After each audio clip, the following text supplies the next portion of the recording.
कहने को तो पाकिस्तान हमारा पड़ोसी है, लेकिन आज तक अपने पड़ोसी होने का फर्ज नहीं निभा पाया है। हमेशा भारत को क्षति पहुंचाने के लिए रोज रोज नए हथकंडे अपनाता है, कभी आतंकी हमला करवा के तो कभी सीमा विवाद का राग अलाप कर।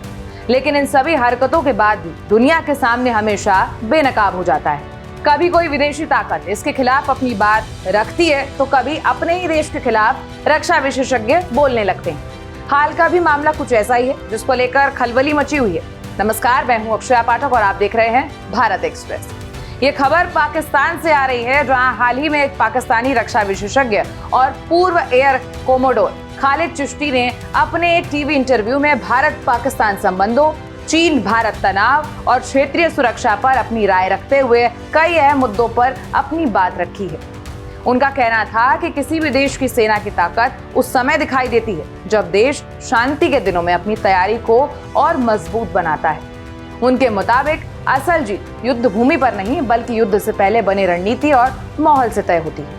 अपने ही देश के एक प्रतिष्ठित मीडिया चैनल से बात करते हुए उन्होंने कहा कि जब भी पाकिस्तान के सामने कोई खतरा आता है तब नए लड़ाकू विमान खरीदना या उन्नत हथियार तैयार करना सिर्फ उनकी कल्पना भर होता है।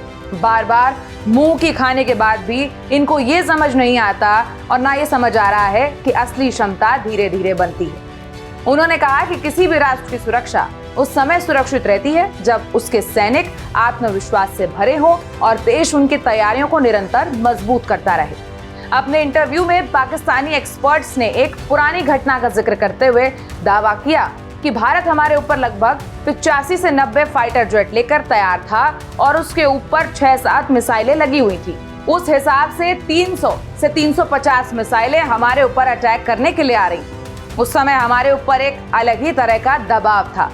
इस इंटरव्यू के दौरान साल 2019 के बाद हुए घटनाक्रमों का जिक्र करते हुए विशेषज्ञों ने माना कि दोनों देशों के बीच जो माहौल बन जाता है वो कई बार हालात को और खराब कर देता है।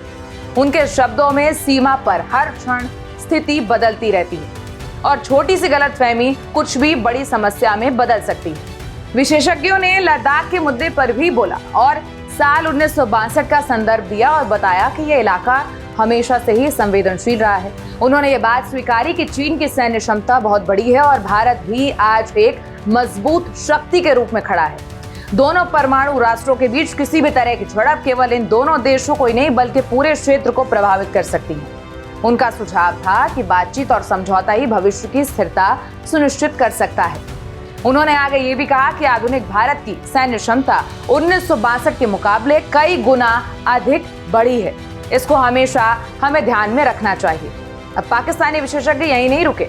उन्होंने हवाई शक्ति की चर्चा करते हुए बताया कि आज के समय में आधुनिक युद्ध सिर्फ आसमान में उड़ते लड़ाकू विमानों से नहीं जीता जाता। आज की लड़ाई साइबर सुरक्षा, सूचना नियंत्रण, इलेक्ट्रॉनिक तकनीकी और ड्रोन निगरानी से तय होती है। उनका कहना था कि देशों को अपनी सैन्य सोच को अब बहुस्तरीय दृष्टिकोण से विकसित करना चाहिए, क्योंकि दुनिया की लड़ाइयां बदल चुकी हैं। अपनी बातचीत के आखिर में उन्होंने जोर देकर कहा कि भारत, पाकिस्तान और चीन तीनों को अपने मतभेद कम करने होंगे। उनकी दृष्टि में एशिया की स्थिरता पूरी दुनिया की अर्थव्यवस्था को मजबूत कर देती है।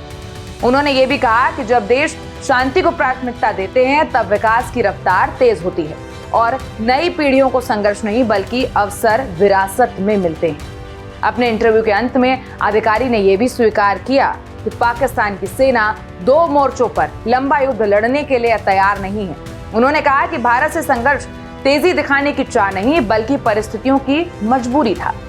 इस खबर पर आपकी क्या राय है, हमें कमेंट बॉक्स में जरूर बताएं और ऐसी ही देश और दुनिया की तमाम खबरों के लिए देखते रहिए भारत एक्सप्रेस।